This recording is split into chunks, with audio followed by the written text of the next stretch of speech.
Selamat pagi Pak Antoni. Pada kesempatan kali ini, perkenalkan nama saya Raditya Madatama dengan nomor NIM 2351 20200 111 049. Pada kesempatan kali ini, saya akan menjelaskan tentang pekerjaan saya pada ujian akhir semester mata kuliah filsafat dan etika komunikasi. Pada soal yang pertama, saya menjawab tentang refleksi saya mengenai proses pembelajaran filsafat dan etika komunikasi. Pada saat saya mengikuti mata kuliah filsafat dan etika komunikasi selama 1 semester adalah pengalaman yang sangat mendalam dan penuh wawasan. Pada awalnya, saya memiliki ekspektasi memasuki mata kuliah filsafat dan etika komunikasi adalah untuk memperdalam pemahaman tentang prinsip-prinsip moral dan etika dalam konteks komunikasi, serta bagaimana filsafat memberikan suatu dasar bagi praktik-praktik komunikasi yang bertanggung jawab, dan bagaimana tata cara berkomunikasi yang benar.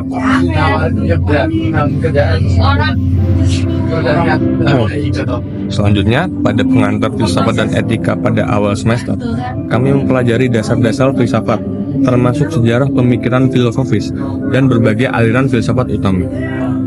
Selain itu, kami mempelajari teori etika, di mana kami mendalami teori-teori etika yang bertujuan untuk memahami perbedaan antara teori-teori ini, memberikan perspektif yang lebih luas. Yang kedua adalah etika dalam komunikasi. Kami juga membahas penerapan teori etika dalam konteks komunikasi, seperti etika jurnalistik, etika media sosial, serta etika dalam hubungan interpersonal dan profesional.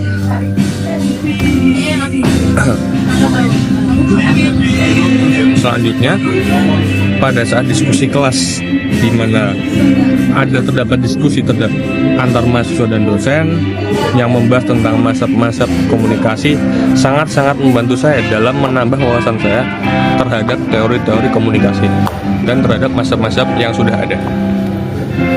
Selanjutnya, penugasan berupa esai dan presentasi membuat saya lebih bisa untuk mengembangkan argumen yang terstruktur dan logis, sehingga membuat saya terlatih dalam mempresentasikan materi. Tugas ini juga membantu saya mengeksplorasi topik-topik yang lebih spesifik dan mendalam mengenai teori-teori yang berkaitan dengan filsafat komunikasi.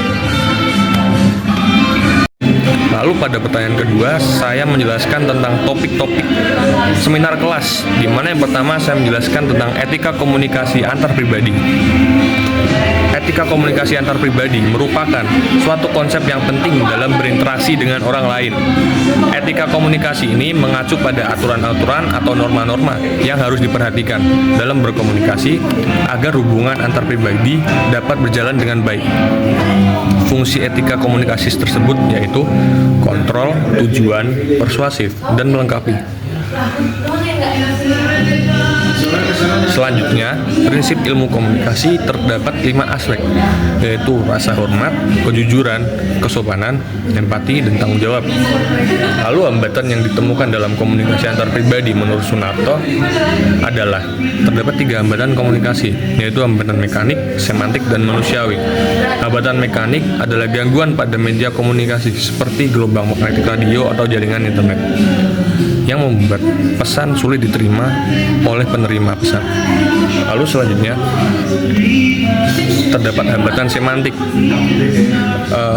Dalam hambatan semantik terdapat perbedaan atau kesalahan persepsi antar individu yang sedang berkomunikasi, sehingga pesan yang diterima sulit diterima atau terdapat mispersepsi terhadap pesan tersebut. Yang terakhir adalah kondisi manusiawi itu sendiri. Kondisi emosi, prasangka terhadap orang lain, dan gangguan indera yang membuat manusia sulit untuk menerima pesan. Topik yang kedua yaitu etika periklanan. Etika periklanan memiliki peran yang penting dalam sebuah komunikasi. Tanpa adanya keberadaan etika, komunikasi tidak dapat berjalan dengan lancar. Dalam aktivitas periklanan, mengatakan etika sangat penting untuk menarik perhatian konsumen. Iklan yang baik adalah iklan yang beretika. Oleh karena itu, penerapan kode etik sangatlah diperlukan dalam dunia periklanan. Selanjutnya, pandangan umum masyarakat terhadap iklan adalah sebagai alat dalam ilmu komunikasi untuk menyampaikan gagasan, ide, atau pemikiran melalui berbagai media, dan sebagai bagian dari bauran promosi dalam pemasaran yang bertujuan untuk mempromosikan produk, barang, atau jasa dengan harapan meningkatkan pembelian pada suatu perusahaan. Prinsip etika periklanan meliputi kejujuran, kebenaran, bertanggung jawab, lalu bersaing dengan sehat, melindungi, menghargai, dan tidak bertentangan dengan hukum yang berlaku. Selanjutnya, saya menjelaskan tentang etika komunikasi kelompok.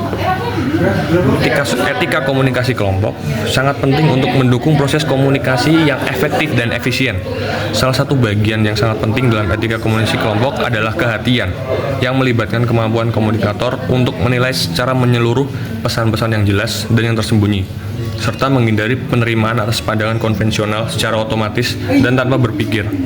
Selain itu, 4 unsur komunikasi kelompok yang sesuai etika seperti kehatian dan empatis juga sangat penting dalam mencapai tujuan bersama dan mempengaruhi anggota kelompok yang lain. Dalam situasi yang kompleks seperti insiden meja dibanding di sidang paripurna DPR, etika komunikasi dapat membantu dalam mengatasi hambatan-hambatan komunikasi serta mencapai mufakat untuk tujuan bersama. Selanjutnya yaitu etika digital media. Media baru disebut juga sebagai media digital yang penggunaannya memerlukan jaringan internet yang dapat difungsikan untuk mentransmisikan pesan serta informasi, baik berupa teks, video, foto, dan sebagainya. Media baru tidak hanya berupa media tradisional seperti koran, televisi, dan radio, tetapi juga berupa media online seperti situs web, aplikasi, serta media sosial. Dalam media digital tersebut terdapat dampak positif serta dampak negatif yang terkandung oleh karena media sosial tersebut. Dampak negatif dan dampak positif tersebut saya sebutkan di dalam lembar pekerjaan saya. Lalu selanjutnya terdapat yang saya bahas adalah etika jurnalistik. Etika jurnalistik memiliki peran yang sangat penting dalam kehidupan bermasyarakat. Etika jurnalistik mencakup berbagai aspek, seperti berita harus disiarkan secara berimbang dan independen. Pers wajib melayani hak jawab dan hak koreksi, serta pers harus mengutamakan kepentingan publik. Wartawan Indonesia harus menguasai profesinya, baik dari segi teknis maupun filosofinya, dan berperilaku independen, menghasilkan berita yang akurat, berimbang, dan tidak beretikat buruk. Mereka juga harus menempuh cara-cara yang profesional dalam melaksanakan tugas jurnalisme, tidak menyalahgunakan profesi, serta tidak menerima suap.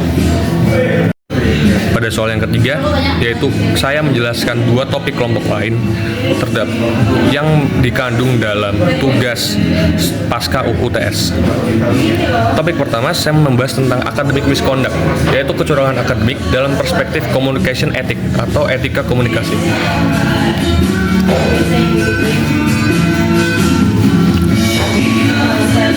Proses penanaman etika pada siswa tidaklah instan, melainkan bersamaan dengan perkembangan dari individu tersebut. Dimulai dari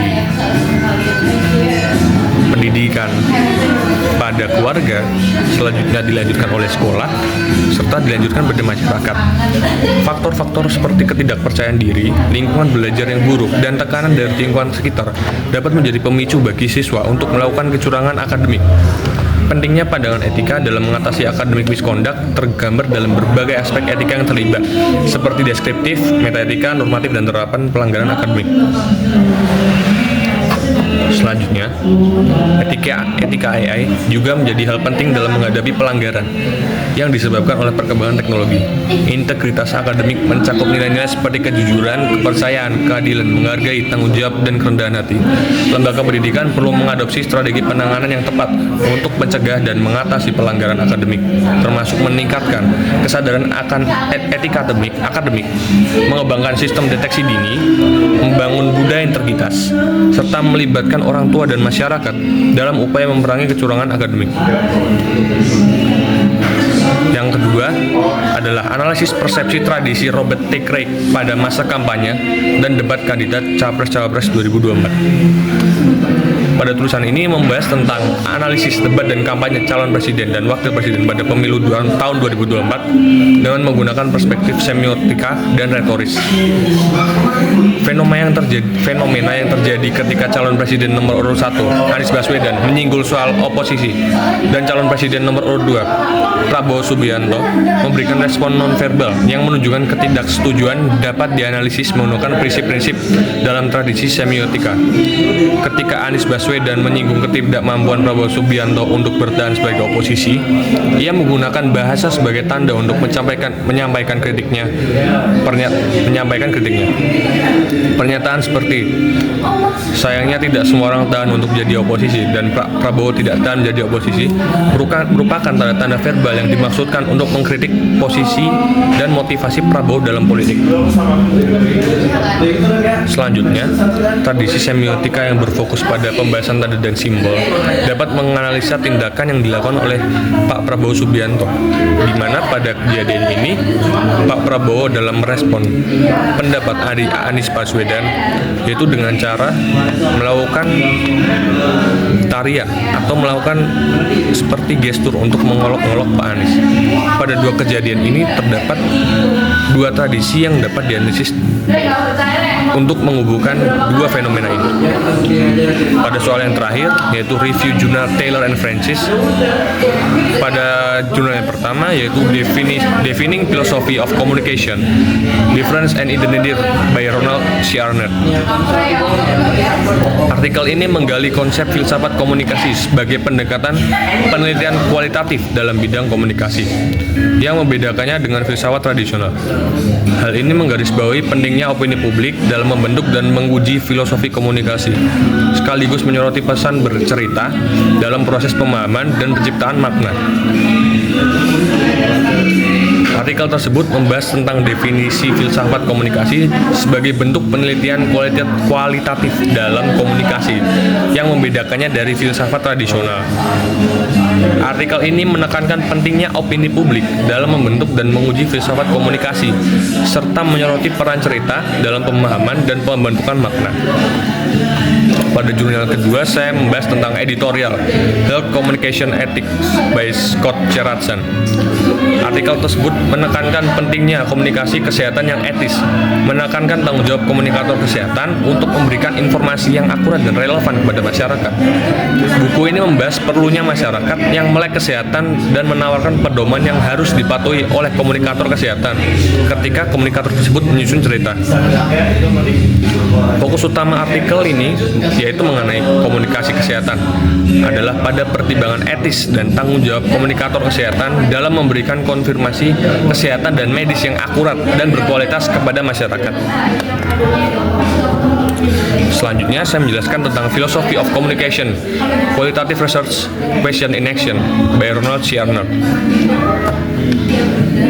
Philosophy of Communication, Qualitative Research, Question in Action oleh Ronald C. Arnett memfokuskan pada pentingnya pertanyaan sebagai awal dalam penelitian kualitatif.